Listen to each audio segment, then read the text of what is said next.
yang mana if you look at this diagram, awak boleh nampak sebenarnya ada beberapa ataupun beberapa plants yang memang kita get use. Dia adalah C3 plants. Bila saya sebut C3 plants, dia akan undergo Calvin cycle sahaja. Bukanlah Calvin cycle itu saja, dia ada juga light dependent reaction dan dia ada light independent. So light independent dia hanyalah C3 pathway ataupun Calvin cycle sahaja. So C3 plant ni basically dia cover 93% of whole plant in this world. So majority pokok di dunia ni adalah 93% dalam kumpulan C3 plants. Contohnya kat sini barley, wheat ni gandum and then padi, nasi, potato, soybean. Ini adalah basically plant yang menjadi staple food, kebanyakannya staple food kepada kita. Contohnya macam padi kan, some negara dia depends on potato, some negara dia depends on wheat ataupun gandum. So itu kebanyakan ialah C3 plant. So C3 plant ni dia akan undergo C3 pathway or also known as Calvin cycle as we know, and they use enzyme Rubisco. Dia akan undergo enzyme Rubisco. Dia menggunakan enzyme Rubisco. Tetapi the problem with C3 plant ni, ini adalah problem biasa kepada C3 plant. Sebab dia vulnerable to damage. Dia mudah rosak apabila dia terdedah dengan suhu yang panas. Contohnya padi. Padi tak semua negara boleh tanam padi. Contohnya dekat Malaysia sesuai. Tapi kalau awak pergi Afrika Selatan, awak tak boleh tanam padi dekat sana. Sebab apa? Sebab contoh Afrika Selatan suhu dia sangat panas kan, suhu panas. Ataupun awak pergi tanam padi dekat padang pasir, possible tak? Tak kan? Tak possible. Sebab negara yang panas biasanya negara yang kurang air, negara yang memang extreme temperature panasnya tu menyebabkan C3 plant cannot survive. So sekarang ni kita tengok apa masalah dengan C3 plant ni. So kita tengok apa problem dia here. Rubisco. Enzim Rubisco ni lah sebenarnya problem dia. Sebab Rubisco is inefficient in fixing carbon dioxide under low concentration of carbon dioxide. Kita tahu plant akan bawa masuk, dia akan inhale, dia akan taking up carbon dioxide. Tetapi dalam keadaan panas, what happen is actually stomata close. Macam dalam diagram awak ni, yang bawah ni, awak tengok tu, itu adalah stomata. Dan macam kacang tu yang bawah tu, sebenarnya dalam keadaan stomata close. So during hot and dry climate, what happen is stomata close. So bila stomata close, kita tak dapat, plant tak boleh ambil carbon dioxide. So no carbon dioxide can be taken up.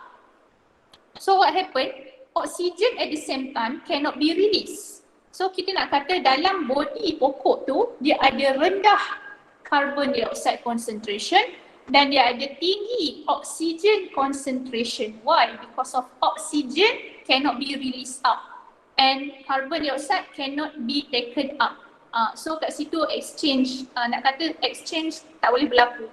So what happen is Rubisco ni, ni lah statement dia, Rubisco is inefficient in taking or in fixing or in joining carbon dioxide with RUBP under low concentration of carbon dioxide. So dalam keadaan carbon dioxide ni rendah, Rubisco ni dia takkan ambil oksigen, dia takkan ambil carbon dioxide. Tetapi apa yang dia pilih adalah oksigen.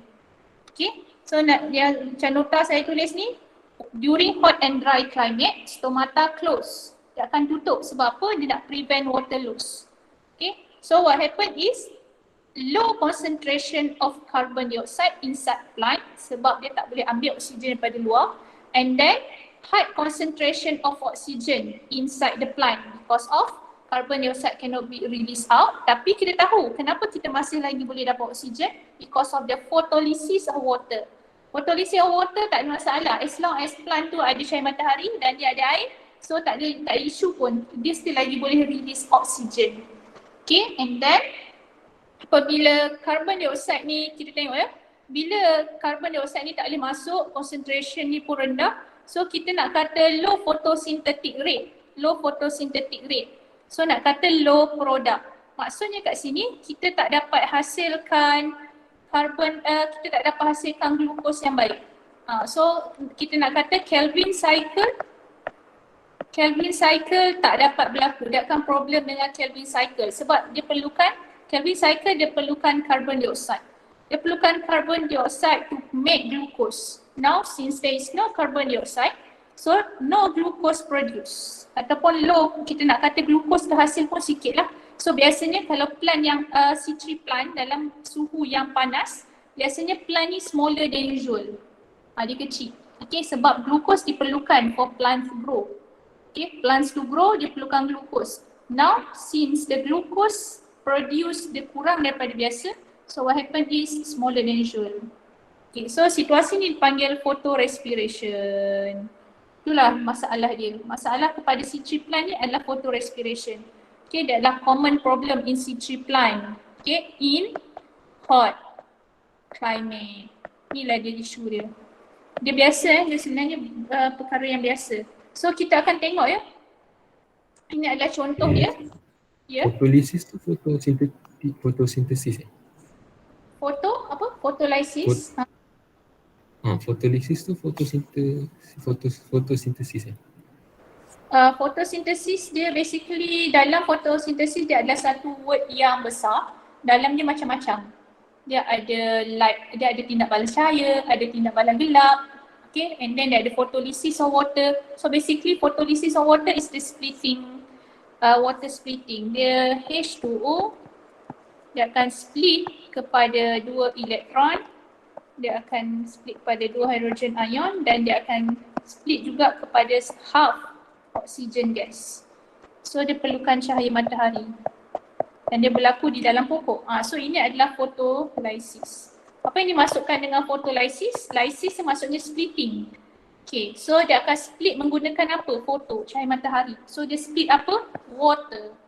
So that's why kita kena siram pokok sebab dia akan bagi kita oksigen. So kalau awak tak siram pokok, basically oksigen kurang lah kepada pokok tu sendiri. Okay, dihasilkan daripada pokok tu. Tapi sebenarnya isu lain jugalah nak kata dia tak akan dapat hasilkan ATP yang cukup, NADPH yang cukup. Sebab apa? Dia perlukan elektron juga. Kalau recall balik cyclic photophosphorylation dia perlukan elektron. Dan dia perlu basically dia perlukan elektron lah untuk menghasilkan ATP and NADPH. Okay. So kalau awak tanya fotosintesis tu adalah photolysis of water ke tidak, jawapannya tidak sebab dia adalah dua term yang berbeza. Fotosintesis dia adalah general word yang common. Okay. So awak tengok kat sini dalam diagram ni, dia beza di antara stomata open and stomata close. Bila stomata open here, kita tahu kita dapat carbon dioxide. Plant dapat carbon dioxide boleh masuk. So bila plant dapat carbon dioxide, dia boleh combine dengan sini yang dipanggil sebagai RUBP. Okay, so enzim yang terlibat adalah Rubisco. So kita tahu yang mana nanti bila dia combine, so dia dapatlah kat sini carbon kan, carbon ni dia akan bind. So kita dapatlah 6 carbon. Bila 6 carbon, yang mana nanti kita akan dapat hasilkan 2G3P. 2 molecule of G3P. Okay, so bila dia split into half kan, G3P. Split into half, so dapat 1 G3P nanti and then kita dapat 1 G3P. And then kita tahu G3P yang kita perlukan sebab G3P ni yang nanti akan hasilkan glukos, dia akan hasilkan sucrose, daripada dia juga akan hasilkan amino acid, daripada dia juga dapat hasilkan fatty acid. Macam contoh amino acid adalah protein kan. So protein, pokok apa yang menghasilkan protein? Contohnya soybean, okay, soya. Ataupun fatty acid, contohnya adalah palm oil plant, pokok kelapa sawit. Dia hasilkan oil kan, dia hasilkan minyak. So minyak kan fatty acid. So semua tu sebenarnya adalah daripada G3P. Okay, asal dia adalah G3P. And then dia akan bertukarlah kepada apa yang diperlukan oleh pokok. However, dalam keadaan panas, stomata close. Bila stomata close, carbon dioxide cannot enter. And then oksigen kat dalam pokok tu dia tak boleh keluar.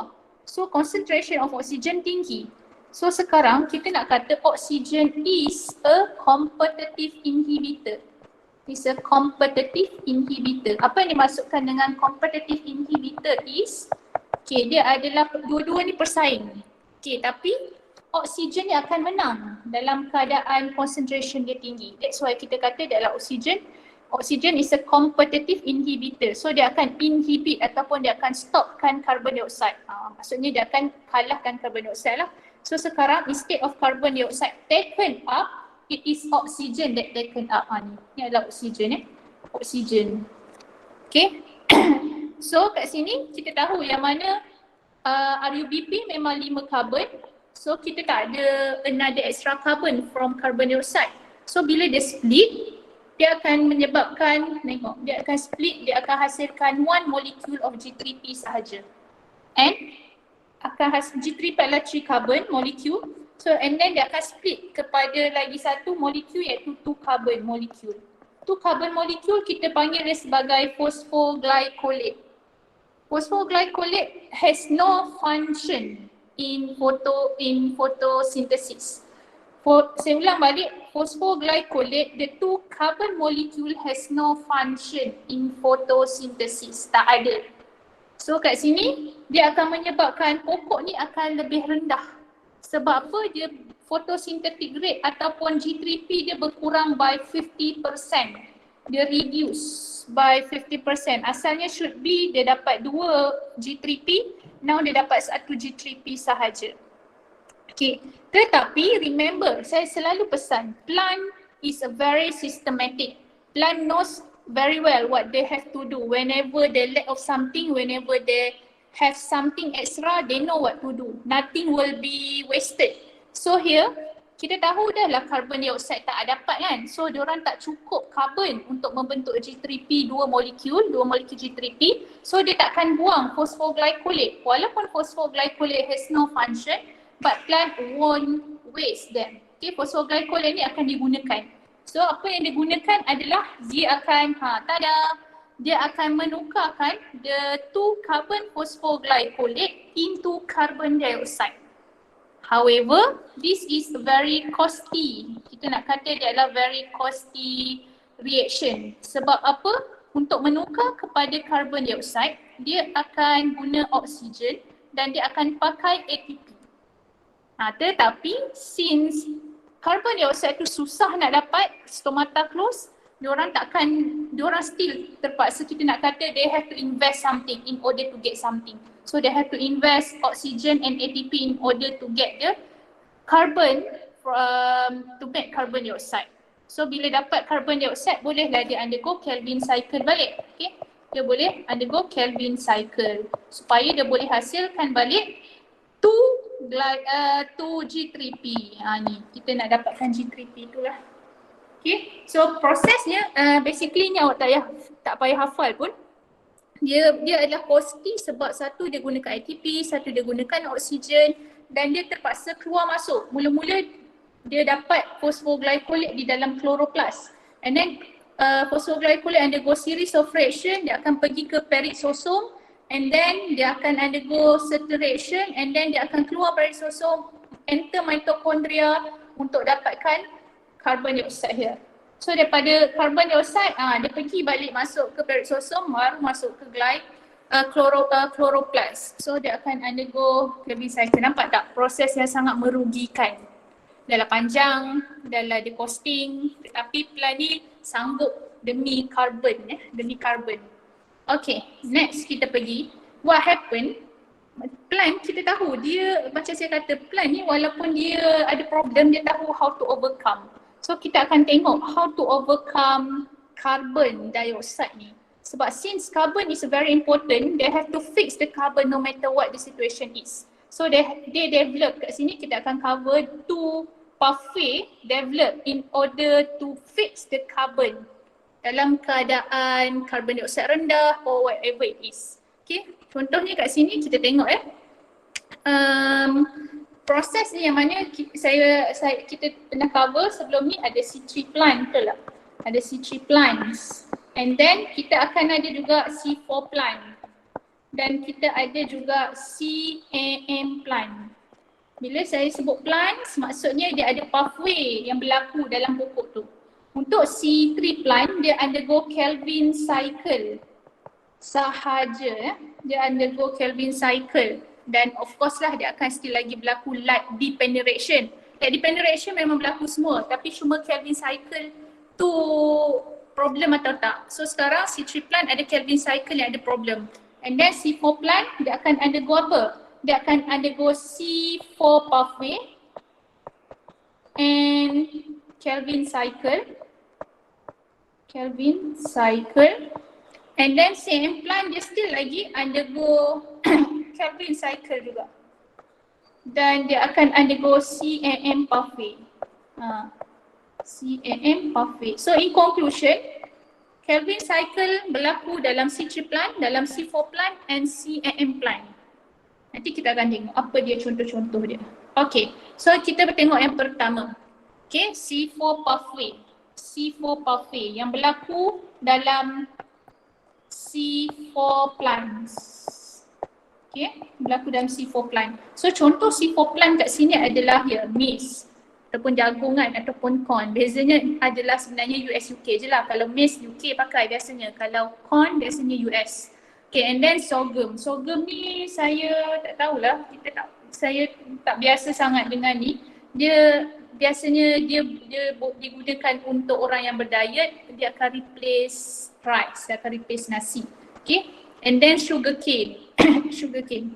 So ni adalah 3 contoh C4 plant yang undergo C4 pathway and Kelvin cycle. Okay, so as we know, sorghum tu macam oat tu. oat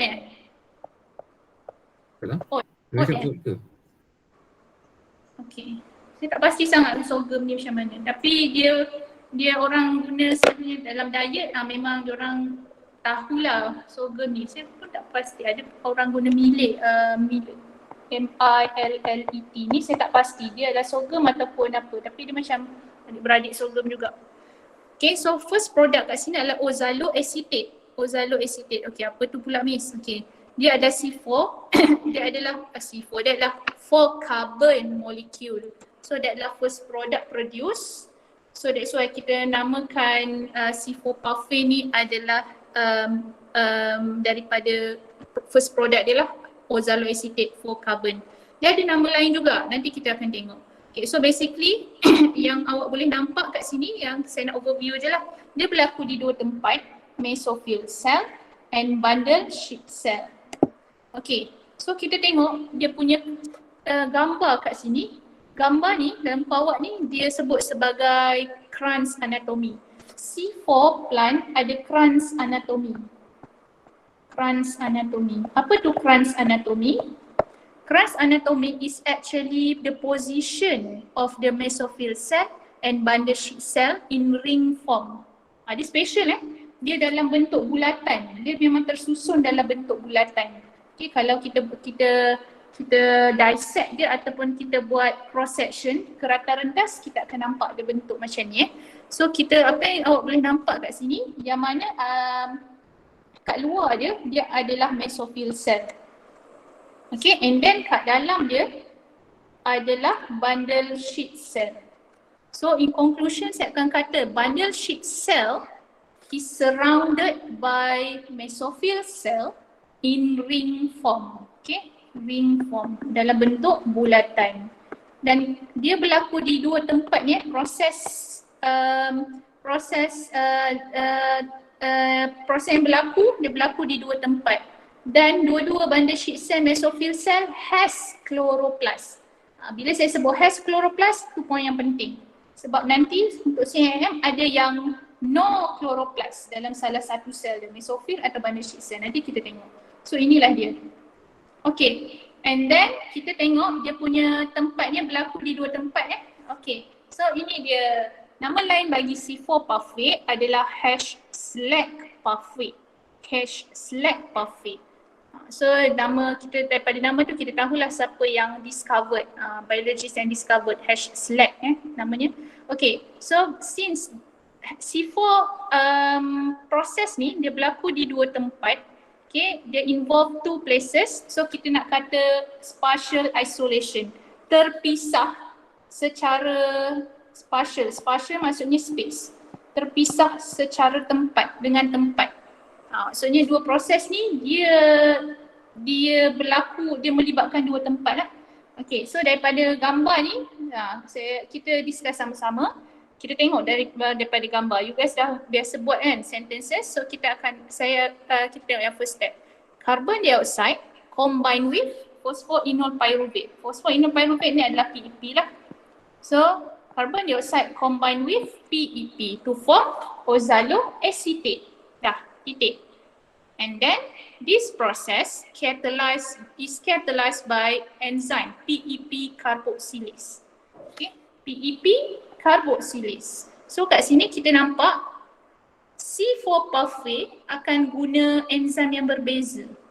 Okay, dia akan guna enzim berbeza which is PEP carboxylase. Dan PEP carboxylase adalah dia ada higher affinity towards oxygen.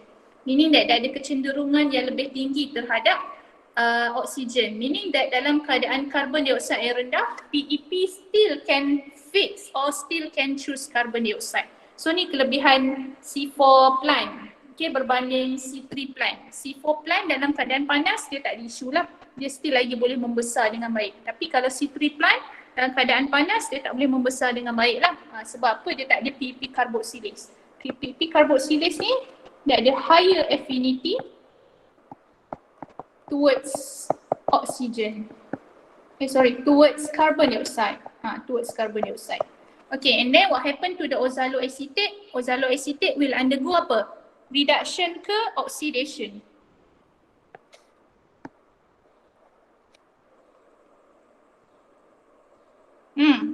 Dia akan undergo? Reduction, very good. Akan undergo reduction. And then NADPH akan undergo? Oxidation. Okay, oxidation. Very good. So mudah je. And then sekarang malit. Nama lain bagi malit, saya nak awak tulis dalam muka awak, nama lain dia adalah malic acid. Macam pyruvate, perkataan pyruvate. Pyruvate sebenarnya pyruvic acid. Ataupun contohnya, apa contoh sebelum ni? Awak belajar alkohol dengan apa? Apa lagi satu? Baiklah. So malic ni sebenarnya adalah malic, dia ada acid dia, tapi kalau kita nak sebut acid kat belakang dia adalah it kat belakang dia, malic acid. So malic ni sekarang ni dia akan transported into bundle sheet cell. Dia directly transported. Proses ni berlaku pada waktu siang dia berlaku pada waktu siang. Yang mana stomata ni tak ada isu lah, stomata dia boleh open. Okay, dia boleh close and dia open, so dia tak ada isu. Okay. And then yang mana contohlah kalau stomata tu open, dia dapat carbon dioxide, tapi bila panas stomata close, kita tahu carbon dioxide tu akan berkurang, tetapi carbon dioxide tetap dipilih, okay, sebab dia ada PEP carboxylase. Okay, now what happened to the malic? Malic transported to bundle sheet cell and malic will undergo, kat sini malic akan undergo dua benda. Pertama adalah decarboxylation and another one dia akan undergo, malic akan undergo reduction ke oxidation? Tengok betul. Oxidation. Yeah, very good. Malic will undergo oxidation. Kat sini. Okay, dia akan undergo oxidation. So kita tahu decarboxylation dia remove carbon dioxide. So carbon dioxide here awak tak boleh tinggalkan. Carbon dioxide will enter Calvin cycle. So bila dia enter Calvin, so that's why kita nak kata Calvin cycle ni dia akan berlaku. So dia boleh hasilkan G3P. So dia boleh hasilkan glukos. So glukos ni diperlukan untuk pokok tu membesar. So dia tak ada problem untuk pokok tu to grow under this situation dalam keadaan panas. Okay, and then what happened to the malic? Malic will form pyruvate. So pyruvate ni sekarang what happened? Dia akan transported back to the original tempat dia, iaitu mesophyll cell. Dia akan transported back. Okay, dia akan hantar balik masuk ke dalam mesophyll cell, and then dia akan undergo, pyruvate will undergo apa kat sini? Siapa boleh teka? Dia akan undergo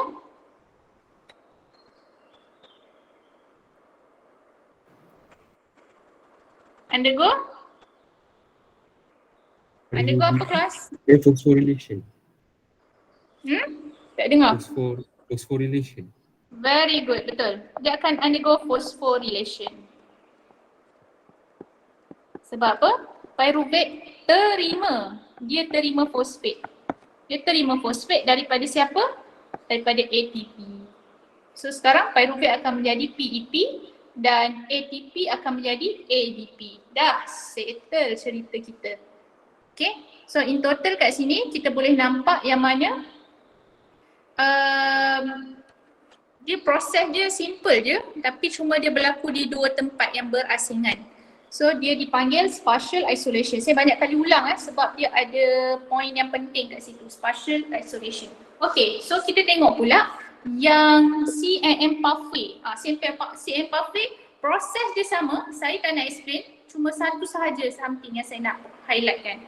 Okay, so untuk CAM pathway dia berlaku dalam CAM plant. Ingat ya, kalau soalan tanya CAM plant, apa proses yang berlaku, awak kena sebut dia undergo CAM pathway and Calvin cycle.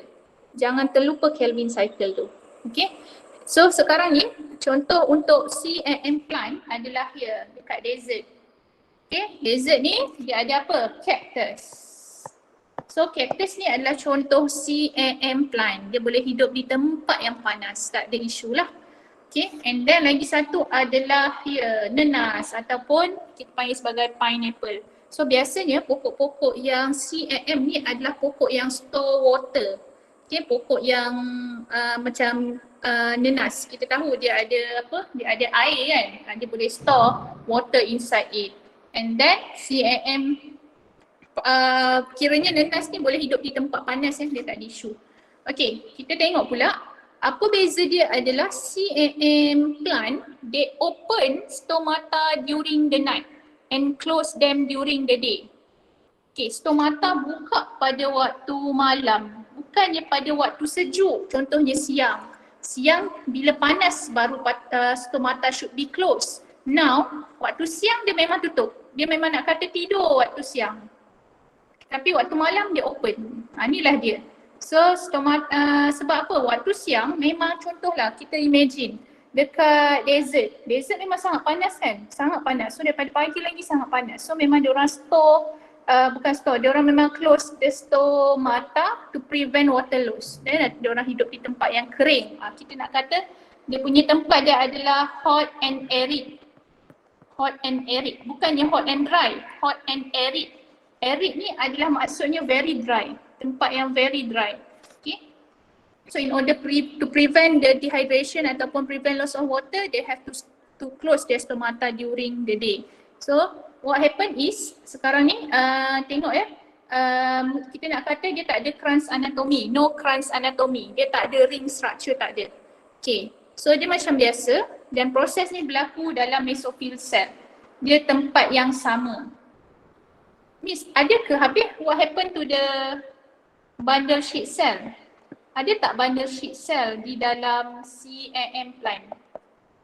The answer is dia ada tetapi dia tak involve dalam proses CAM pathway. Why? Because of bundle sheet cell has no chloroplast. Dia ada tetapi dia tak ada chloroplast. Tu sahaja reason dia. So dia tak boleh involve dalam CAM pathway. So hanya berlaku dalam mesophyll cell sahaja. So kalau tengok dalam diagram ni, okay, diagram ni sama dengan buku awak. Apa yang awak boleh nampak, dia okay, pada waktu malam dan pada waktu siang. Proses kat sini kita nak kata dia proses yang berbeza berlaku pada waktu yang berbeza. So kita nak kata dia adalah temporal isolation. Temporal isolation. Bila kita sebut temporal isolation, temporal ni sebenarnya temporary. Bila temporary maksudnya we are talking about time. We are talking about time. Temporary and temporal isolation. Dia berbeza masa. Proses yang berlainan berlaku pada masa yang berlainan.